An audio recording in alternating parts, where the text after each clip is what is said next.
Hello everyone. Previously we discussed one-way ANOVA. Now we are going to extend this to two-way ANOVA. These are the aims of the lecture.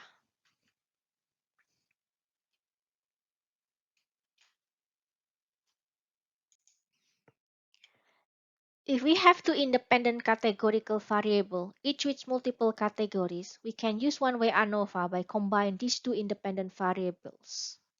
For example, if we have vector A with two levels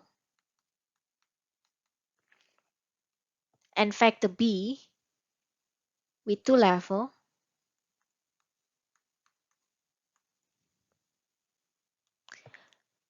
we can create a new vector C with four levels.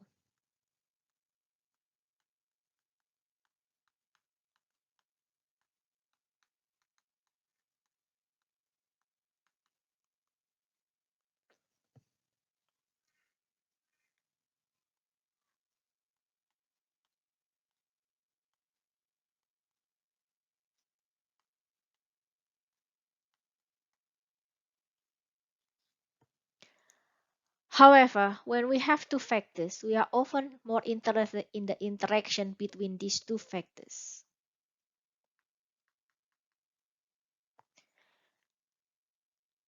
rather than on their main effects. If there is significant interaction, we cannot use the effect of the main vectors for predicting the response variable. In one-way ANOVA, we partition the total sum of square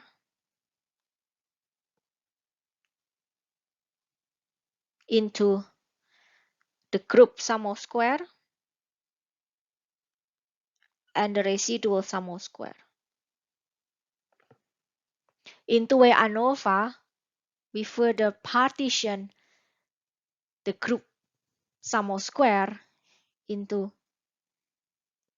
the sum of square due to vector A, sum of square to vector B, and sum of square to the interaction of vector A and vector B.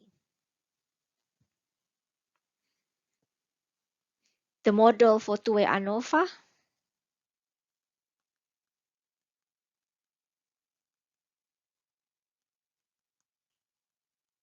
where yijk is the response variable for vector A and vector B.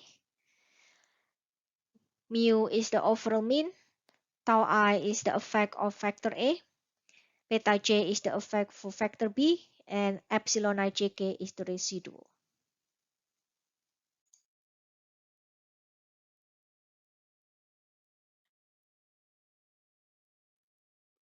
Do you know why? Because when there is interaction, the main effects could not be used to predict the response variable. Let's see an example.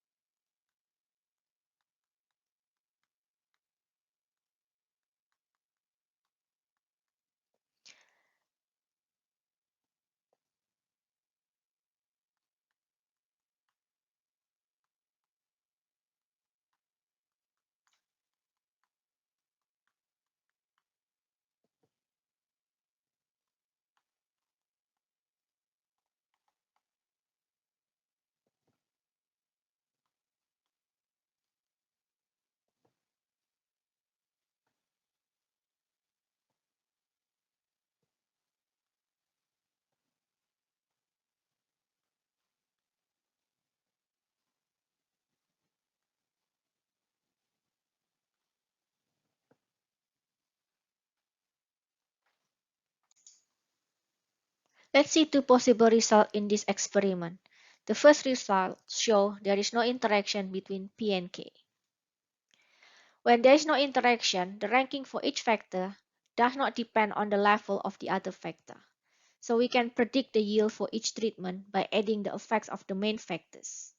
For example, the yield for K1 P naught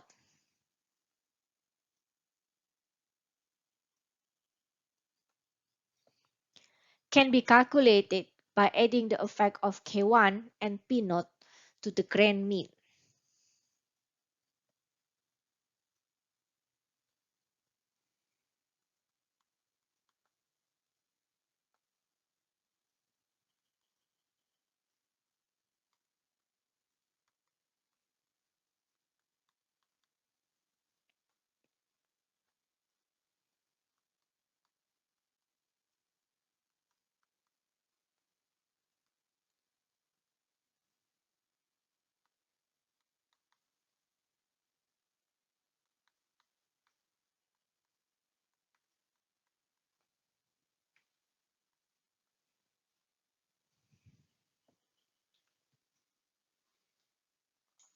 The second result shows interaction between P and K. When there is interaction, the ranking of one factor depends on the level of the other factor. We cannot predict for each treatment by adding the effects of the main factors. For example, the yield for K1P0 cannot be calculated by just adding the effect of K1 and P0 to the grain mean.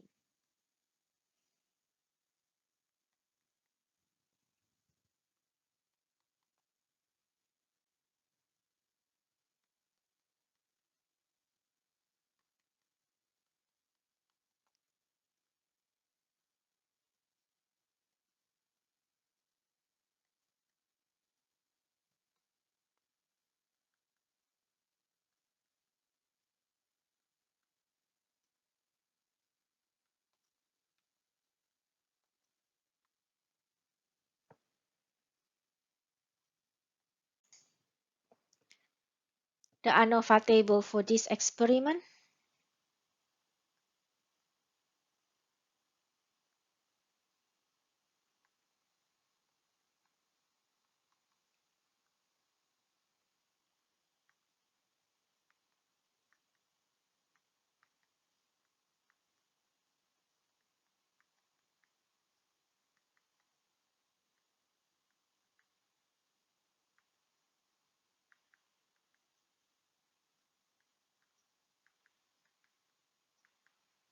Degree of freedom of the residuals, the total degree of freedom minus degree of freedom of A, degree freedom of B, and degree of freedom of the interaction.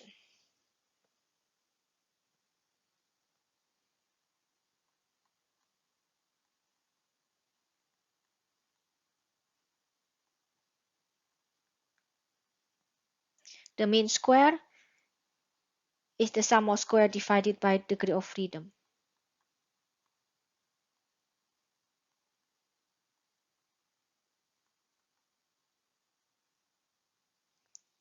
The F statistics is always compared to the residual mean square.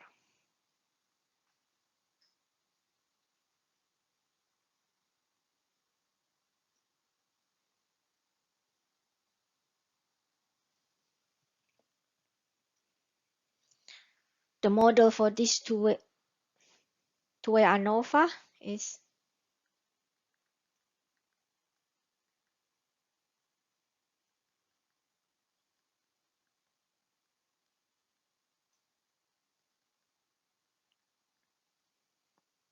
where Yijk is the response variable, mu is the grain mean, alpha I is the effect of factor A, beta J is the effect of factor B, alpha beta Ij is the interaction effect, and epsilon Ijk is the residual.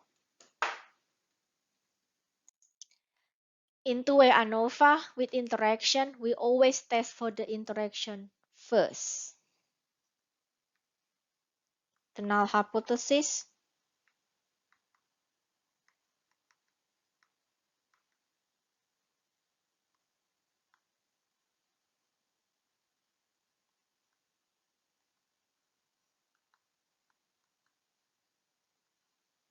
the alternative hypothesis,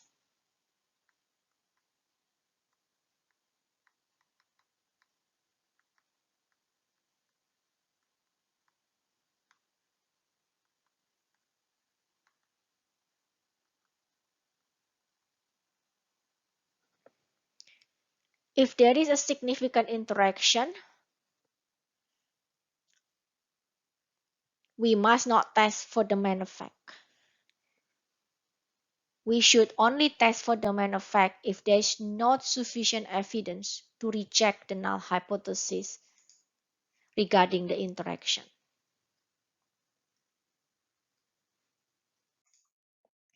Let's see an example.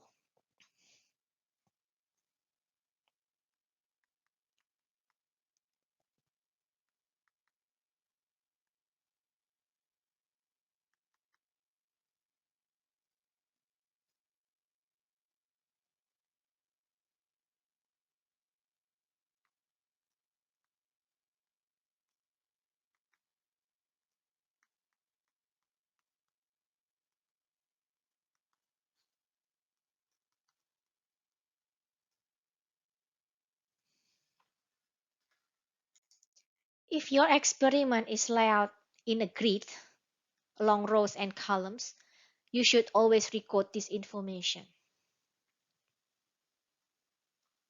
It is useful to check the randomization. Often the original layout might not be the same as the final layout due to technical issue. The heap map for the response variable could potentially identify the pattern that might not due to treatments. For example, rapid damage.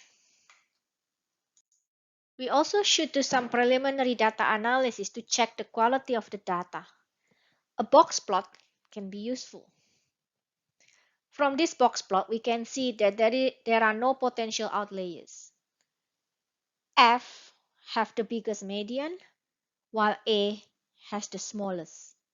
These are expected as A is the treatment with the lowest level of fertilizer and F is the one with the highest level of fertilizers. C has the least variability and E has a left skew distribution. Before doing the analysis, we should write the skeleton ANOVA.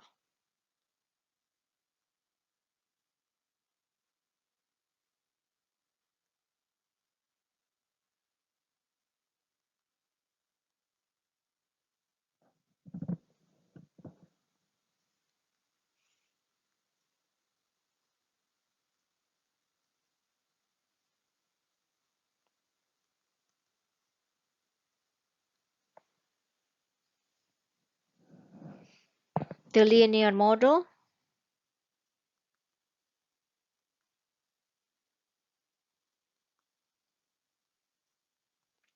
where Yij is the yield, mu is the overall mean, Fi is the effect of fertilizer I, and epsilon ij is the residual. The null hypothesis, we have 6 groups, so all mean yield for the 6 group are equal.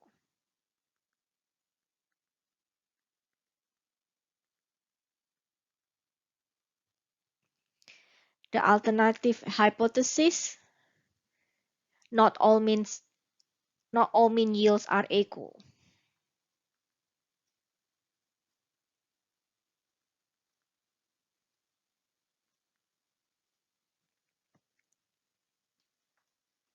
Of the analysis. These are the result of the analysis. Does this match with your skeleton ANOVA?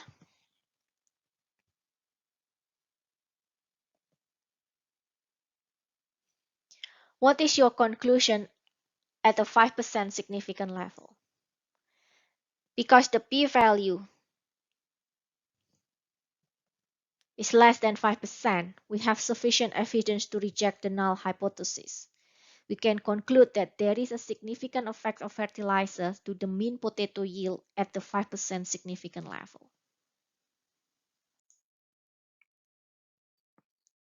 We know that there is a possible interaction between nitrogen and phosphate fertilizers. Therefore, we must test whether there is significant interaction between N and P on potato yield.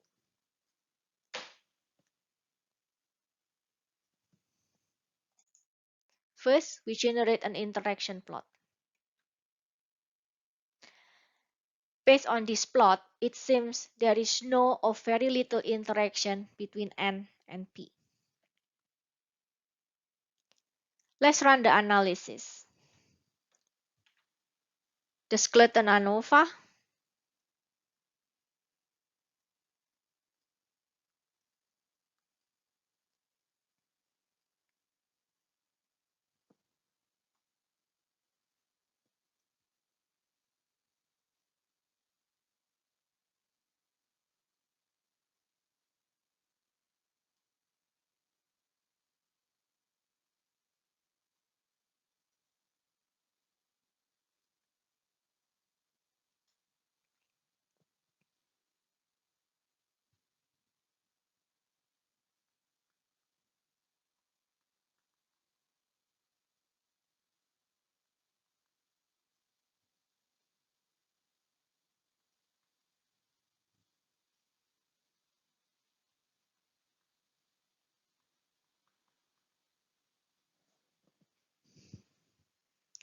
The linear model,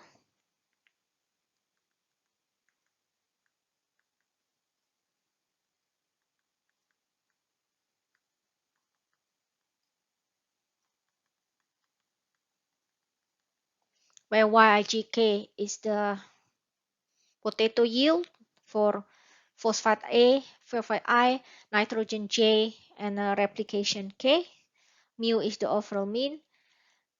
Pi is the effect of phosphate I, and J is the effect of nitrogen J. PNIJ is the effect of interaction between phosphate I and nitrogen J, and epsilon IgK is the residuals. The null hypothesis is about the interaction.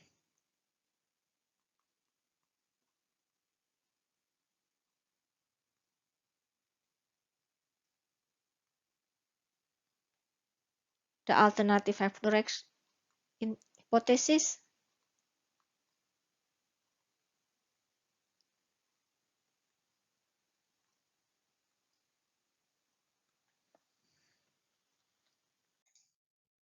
these are the results. How should we interpret the output from this two-way ANOVA? First, check if these results are the same as your skeleton ANOVA.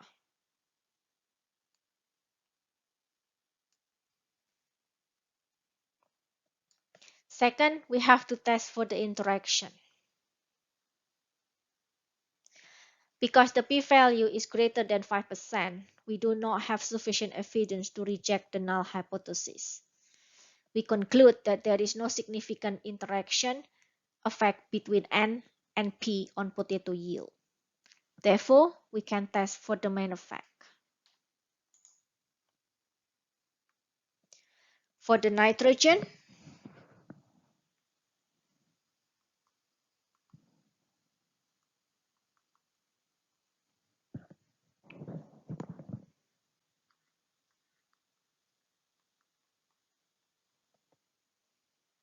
for the phosphate,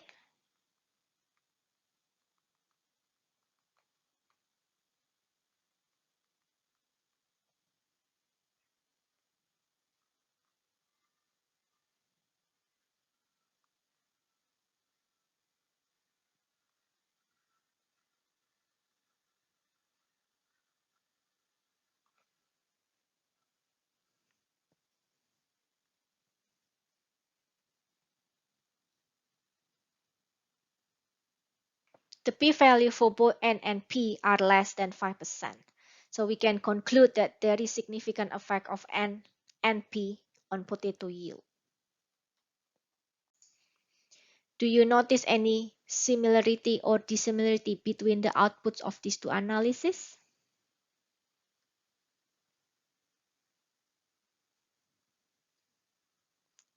Same total sum of square, same residual degree of freedom, sum of square, mean square.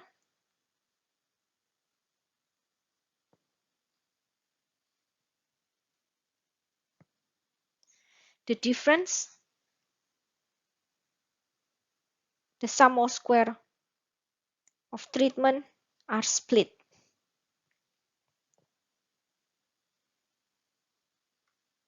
Two-way ANOVA also enable a test of interaction.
This is one the reason why we need to do a skeleton ANOVA before running the analysis. We need to know whether we have sufficient degrees of freedom to fit all the predictors and for the residuals. If we don't, which term would we use as the residuals? Now, can you do this?